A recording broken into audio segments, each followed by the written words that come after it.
Hello guys, welcome to our channel. So ఈరోజు అయితే మనము బ్యాచులర్ స్టైల్ ఎగ్ కర్రీ ఎలా చేసుకోవాలో చూసేద్దాం.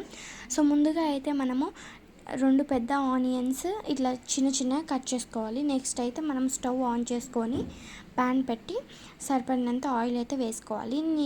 నేనైతే 2.5 స్పూన్ అయితే వేసుకున్నాను. వేసుకున్న తర్వాత మనము ఏవైతే చాప్ చేసుకున్నామో ఆనియన్స్ అవైతే మనం వేసుకోవాలి. వేసుకొని గోల్డెన్ బ్రౌన్ అలా వచ్చేదాకా కలుపుకోవాలి. ఇలా మగ్గిన తర్వాత మనకి సరిపడినంత పసుపు అయితే వేసుకోవాలి. వేసుకొని మొత్తం అనేది కలుపుకుందాం.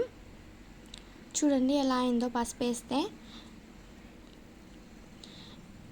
అలా కలుపుకుంటూ ఉండాలి.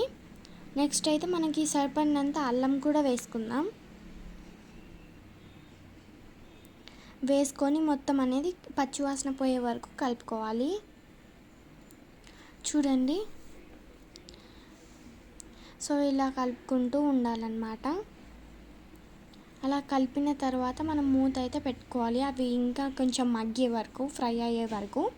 నెక్స్ట్ అయితే తీసిన తర్వాత మనము ఎగ్స్ అనేది కొట్టుకోవాలి. నేనైతే 2 ఎగ్స్ కొట్టుకున్నాను. చూడండి,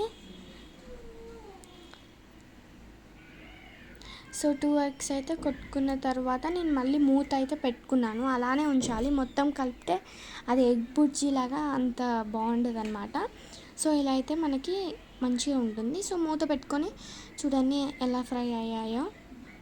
కొంచెం ఫ్రై అయ్యాక దాన్ని చిన్నగా మెల్లగా తిప్పేయాలి. చూడండి వెనకాల ఎలా ఫ్రై అయ్యాయో. అలా తిప్పేసి కలుపుకోవాలి. మనకు కొంచెం అంత లావుగా కాకుండా కొన్ని చిన్న చిన్న పీసెస్ లాగా కట్ చేసుకుందాం, బాగుంటుంది. సో అలా చిన్నగా మెల్లగా కలుపుకోవాలి, లేకపోతే మళ్ళీ ఇట్లా బూర్జీలాగా అయిపోతుంది. సో నెక్స్ట్ అయితే మళ్ళీ మనము మూత పెట్టుకోవాలి.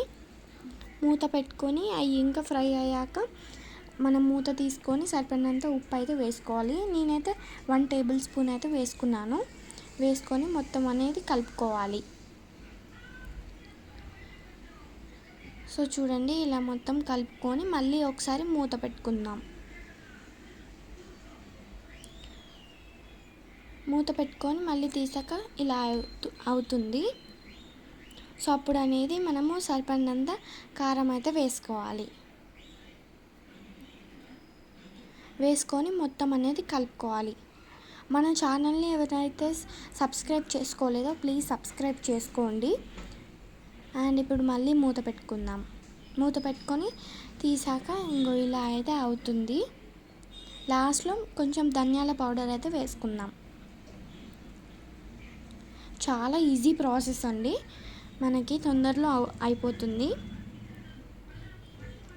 సో అలా మూత పెట్టుకొని లాస్ట్లో ఇంకా మళ్ళీ కలుపుకుంటే మన ఎగ్ కర్రీ అనేది రెడీ అయిపోతుంది. చూడండి ఎలా ఉందో ఎగ్స్. ఇంకా అయిపోయిందండి ఎగ్ కర్రీ. సో ఇలా వేడి వేడి అన్నంలో ఆ ఎగ్ కర్రీ విత్ పప్పు చారు, ఆ కాంబినేషన్ అయితే నాకు చాలా ఇష్టం.